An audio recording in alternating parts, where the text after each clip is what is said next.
Okay, I want us to compare fractions. Now there's a reason that I'm teaching you this skill last. Just yesterday, we spent the entire time practicing how to find a fraction on a number line. Break it into two pieces for the denominator. Hop over 1 for the numerator and label 1/2. And we were checking with another number line that was the exact same length to see if it was an equivalent fraction. So that's what we've been practicing. There's a reason that I taught you this skill first. Let's remember this. The 8 is the denominator, so we go down 1, 2, 3, 4, 5, 6, 7, 8. I stop at the 1. The numerator is a 4. 1, 2, 3, 4. There's my dot. I'll label it. Now for this, if I want to see if they're equivalent, we do our line and we check and we go, oh, yep, they're equivalent. Well, today I'm going to have you compare fractions.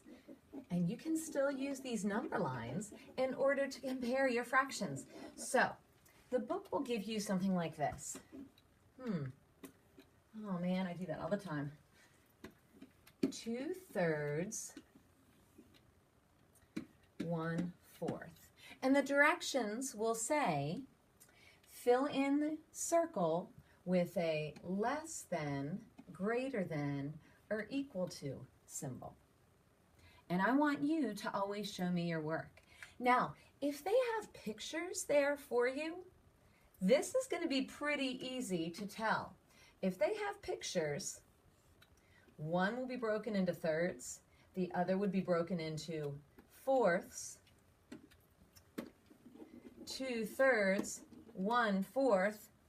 Which one is colored in more? We've been coloring for a long time. So when we look at that, we're like, oh, look at all that yellow. That one's a lot. That one looks like it's more. That one looks like it's greater than.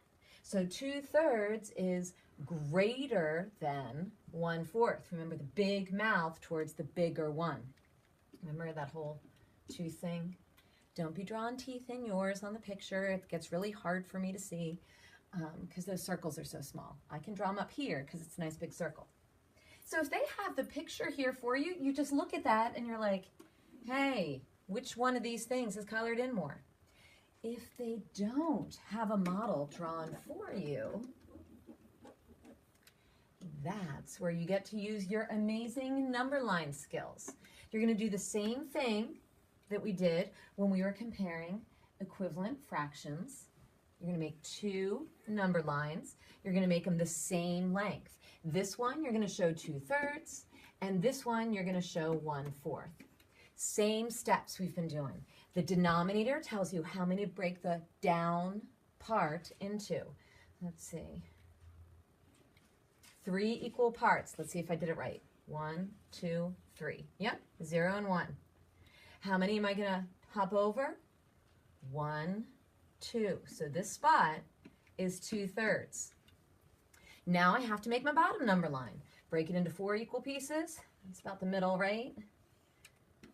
Let's see if I did my hops right on this one. Starting at my 0. 1, 2, 3, 4.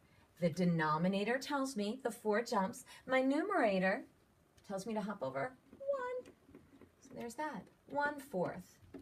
Now let's compare our 2 number lines. Which one is closer to 1? Is this mark closer to 1? Or is that mark closer to 1? Yep, you're right. It's still 2/3. 2/3 is greater than 1/4. That's how you can use number lines to compare fractions.